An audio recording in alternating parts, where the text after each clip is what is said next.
महाकाय सूर्यकोटि समप्रभम निर्विघ्नं कुरु देव सर्वकार्येषु सर्वदा। नमस्कार প্ৰিয় বন্ধুসকল, মই ইউটিউব চেনেল সকলো সকলোকে স্বাগত জনাইছো। লগতে নৱবৰ্ষৰ হিয়াভৰা শুভেচ্ছা জনাইছো। আজি মই সিংহ ৰাশিৰ বিষয়ে গোটেই মাহটোৰ ৰাশিফল দি দিম। যেহেতু গোটেই বছৰটো মই ৰাশিফল দি দিছো, আপোনালোকে চাব পাৰে, গতিকে চমুকৈ মই গোটেই মাহটোৰখিনি কৈ দিম। যেহেতু আপোনাৰ সিংহ ৰাশি যদি চোৱা যায়, দ্বিতীয় স্থানত বহি আছে কেতু, চতুৰ্থত বহি আছে বুধ, পঞ্চমত বহি আছে ৰবি আৰু চন্দ্ৰ, ষষ্ঠত বহি আছে শুক্ৰ, সপ্তমত বহি আছে শনি, অষ্টমত বহি আছে ৰাহু, দশমত বহি আছে বৃহস্পতি, দ্বাদশত বহি আছে মংগল। এনেকুৱা আপোনাৰ গোটেই ৰাশিফলটো আৰম্ভ হৈছে আৰু গ্ৰহকেইটা এনেকুৱা বহি আছে। গতিকে যিহেতু ৰবি আছে আপোনাৰ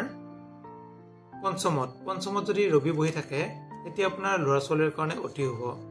যিহেতু ৰবি আপোনাৰ ৰাশিৰ অধিপতি আৰু ত্ৰিকোণত বহি আছে। যিহেতু চন্দ্ৰৰ ৰবি মাতৃকাৰক চন্দ্ৰ, পিতৃকাৰক ৰবি, পিতৃ মাতৃৰ কাৰণে অতি শুভ আপোনাৰ ফালৰ পৰা। যিটো গোটেই মাহটো অকণমান শুভ হ'ব। যদি কিছু অশুভ হৈ আছিল, এই মাহটো কিন্তু পিতৃ মাতৃৰো শুভ হ'ব আৰু পিতৃ মাতৃৰ সহায় লাভ কৰিব। যিহেতু আপোনাৰ ত্ৰিকোণত ৰবি বহাৰ কাৰণে আপোনাৰ স্বাস্থ্যৰ কিছু উন্নতি হ'ব বহুখিনি।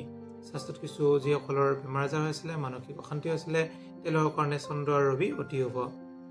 মংগল যদি চোৱা যায়, মংগল যিহেতু আপোনাৰ দ্বাদশত আছে, যদি জন্মচক্ৰত মংগল কিছু অশুভ আৰু যদি মংগলৰ দশা চলি আছে, তেতিয়া কিন্তু মংগল বহুত শুভ নহয়। দ্বাদশ স্থানটো মংগলৰ বা যিকোনো গ্ৰহ এটা থাকিলে অশুভ ফল প্ৰদান কৰে। আপোনাৰ টকা পইচাৰ ক্ষেত্ৰত আপোনালোকৰ যিহেতু অভাৱ অনাটন এনেকুৱা অলপ বৃদ্ধি পায় আৰু টকা পইচা ক'ত যায় গমেই নাপাব। গতিকে ধনস্থানটো বহুত শুভ নহয়। টকা পইচাৰ ক্ষেত্ৰতো আপোনাৰ যিহেতু খৰচ বৃদ্ধি হ'ব গোটেই জানুৱাৰী মাহটো। গতিকে পাৰিলে মংগলৰ কাৰণে আপোনালোকে হনুমান চালিচা পাঠ কৰক মংগলবাৰে। বুধ যদি চোৱা যায়, বুধ যিহেতু চতুৰ্থত আছে, গতিকে প্ৰাইমাৰী শিক্ষাত বহি থকাৰ কাৰণে আপোনালোকৰ ল'ৰা ছোৱালীৰ বা নিজৰো যিসকলৰ সিংহ ৰাশি, তেওঁলোকে মেট্ৰিক পৰীক্ষালৈকে অতি শুভ। যিহেতু মেট্ৰিকলৈকে আমি প্ৰাইমাৰী শিক্ষা ধৰোঁ, গতিকে জানুৱাৰী মাহলৈকে যদি আপোনালোকৰ ল'ৰা ছোৱালীৰ বা আপোনাৰ নিজৰ সিংহ ৰাশি জাতক জাতিকাসকলৰ পৰীক্ষা আছে, প্ৰাইমাৰী শিক্ষা যিকোনো ক্ষেত্ৰত এণ্ট্ৰেঞ্চ হওক বা যিকোনো কাৰিকৰী শিক্ষা হওক, যিকোনো ক্ষেত্ৰত যদি পৰীক্ষা দিয়ে অতি শুভ ফল লাভ কৰিব।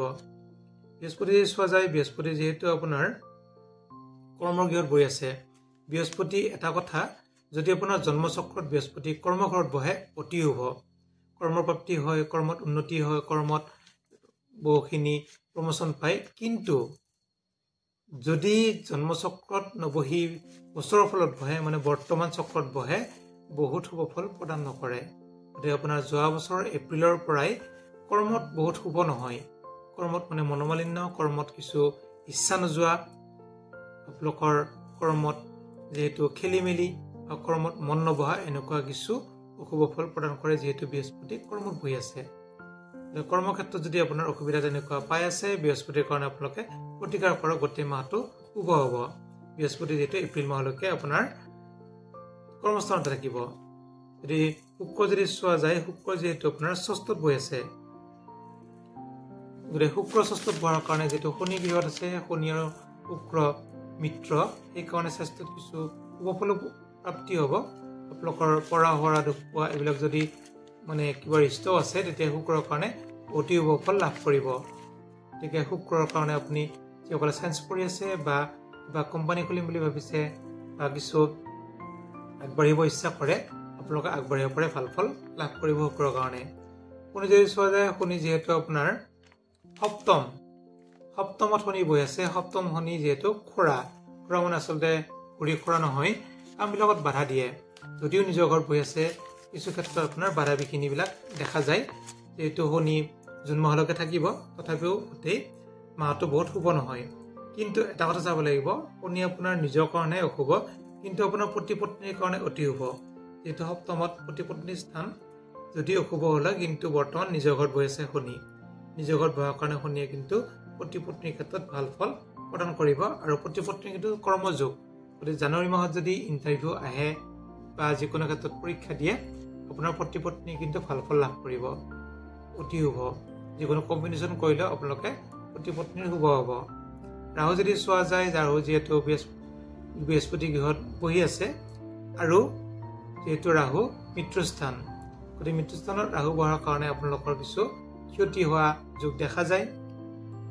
পেটৰ বিষ, পেটৰ অসুখ, ঠিক পেটৰ সমস্যা, কঁকালৰ বিষ, গাৰ বিষ এইবিলাকো দেখা যায় ৰাহুৰ কাৰণে। যদি ঠিক তেনেকুৱা হৈ আছে, আপোনালোকে ৰাহুৰ প্ৰতিকাৰ কৰিব, ভাল ফল লাভ কৰিব। কেতু যদি চোৱা যায়, কেতু আছে যিহেতু ধনস্থানত, গতিকে ধনস্থানত কেতু থকাৰ কাৰণে আপোনালোকৰ কিন্তু টকা পইচাৰ ক্ষেত্ৰত কিছু অশুভ, যিহেতু ধনস্থানতে কেতু বহি আছে। কেতুই যিহেতু কিছু অশুভ ফল প্ৰদান কৰে, টকা পইচাৰ ক্ষেত্ৰত অভাৱ, অনটন, দৰিদ্ৰ যুগ এনেকুৱা সৰু সুৰা দেখা যায়। গতিকে পাৰিলে কেতুৰ মন্ত্ৰটো জপ কৰিব, আপোনালোক ভাল ফল লাভ কৰিব। কেতু মন্ত্ৰটো এনেধৰণৰ: ওম হ্ৰিং ঐং শ্ৰী কেতুৱে। যদি আপোনালোকে এইকেইটা 108 বাৰ কৰি জপ কৰে, তেতিয়া শুভ ফল লাভ কৰিব টকা পইচাৰ ক্ষেত্ৰত। নহ'লে আপোনালোকৰ টকা পইচা কিছু অভাৱ হোৱা যোগ দেখা যায়। আৰু যদি কিবা সুধিবলগীয়া থাকে আপোনালোকে সুধিব পাৰে। ধন্যবাদ।